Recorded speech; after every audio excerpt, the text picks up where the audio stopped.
Okay, hello, this is try number 3, which is why it looks like I'm mostly already ready. But that's okay, I'll just keep doing Shakespeare. I'm at my parents' place, which has a lot of beautiful land and a beautiful house on it. And there's a lot of space. And right now, no one's home. So I am going to see just how much my Shakespeare changes and how much fun it is to do when I'm not concerned about being in a condo where I might wake up people's children or generally cause drama that cannot be held for the llama with the homeowners association. So I've picked some monologues that I thought would be fun to redo in this context. The Ghost from Hamlet, Mark Antony, and Prospero, which I think I've done a Get Ready With Me before, the I'll Drown My Book piece, which was done by Sir Derek Jacobi at the RSC in a tape that I just love. So let's get started.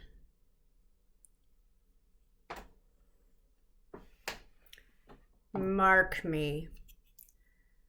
I am thy father's spirit, doomed for a certain term to walk the night, and for the day confined to fast and fires, till the foul crimes done in my days of nature are burned and purged away. List, oh, list! If thou didst ever thy dear father love, revenge his foul and most unnatural murder. 'Tis given out that, sleeping in mine orchard, a serpent stung me. But no, thou noble youth, the serpent that did sting thy father's life now wears his crown. Sleeping in mine orchard, upon my secure hour thy uncle stole, with juice of cursed Hebenon in a vial, and in the porches of mine ears did pour the leprous distilment, which, did I forget some?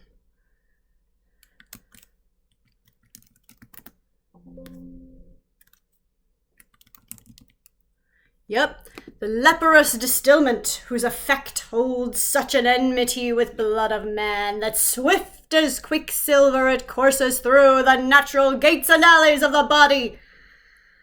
Thus was I sleeping by a brother's hand, of life, of crown, of queen, at once dispatched, no reckoning made, but sent to my account with all my imperfections on my head.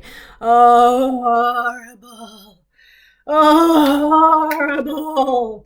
Most horrible!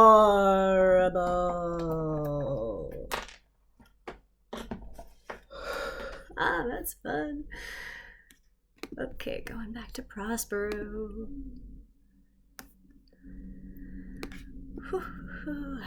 Prospero. I'll drown my book.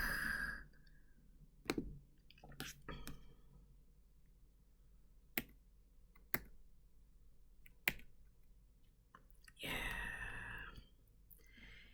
You elves of hills, brooks, standing lakes and groves, and you that on the sands with printless foot do chase the ebbing Neptune, and do fly him when he comes back, you demi-puppets that by moonshine do the green sour ringlets make, whereof the ewe not bites, and you whose pastime is to make midnight mushrumps, that rejoice to hear the solemn curfew, by whose aid, weak masters though ye be, I have bedimmed the noontide sun, called forth the mutinous winds, and twixt the green sea and the azured vault set roaring war.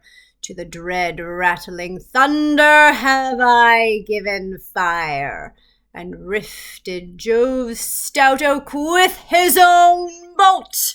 The strong-based promontory have I made shake, and by the spurs plucked up the pine and cedar. Graves at my command have waked their sleepers, oped and let 'em forth by my so potent art. But this rough magic I here abjure, and when I have required some heavenly music, which even now I do, to work mine end upon their senses, that this airy charm is for, I'll break my staff, bury it certain fathoms in the earth, and deeper than did ever plummet sound, I'll drown my book.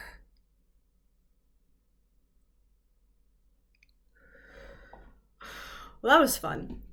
With the short strokes of the eyeliner, it got real quiet, and then, ooh, that'd be fun if I were actually playing the role to go back and look at that. Let's try Mark Antony again.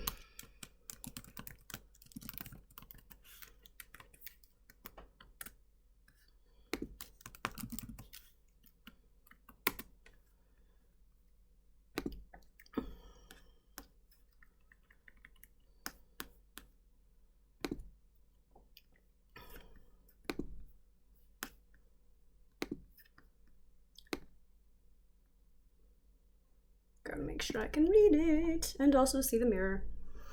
Okay. Friends, Romans, countrymen, lend me your ears. I come to bury Caesar, not to praise him. The evil that men do lives after them. The good is oft interred with their bones. So let it be with Caesar. The noble Brutus hath told you Caesar was ambitious. If it were so, it was a grievous fault, and grievously hath Caesar answered it. Here, under leave of Brutus and the rest, for Brutus is an honorable man, so are they all honorable men, come I to speak in Caesar's funeral. He was my friend, faithful and just to me. But Brutus says he was ambitious, and Brutus is an honorable man. He hath brought many captives home to Rome, whose ransoms did the general coffers fill. Did this in Caesar seem ambitious? When that the poor have cried, Caesar hath wept. Ambition should be made of sterner stuff. Yet Brutus says he was ambitious, and Brutus is an honorable man. You all did see that on the Lupercal I thrice presented him a kingly crown, which he did thrice refuse. Was this ambition? Yet Brutus says he was ambitious, and sure he is an honorable man. I speak not to disprove what Brutus spoke, but here I am to speak what I do know.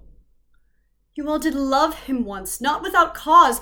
What cause withholds you then to mourn for him? O judgment, thou art fled to brutish beasts, and men have lost their reason.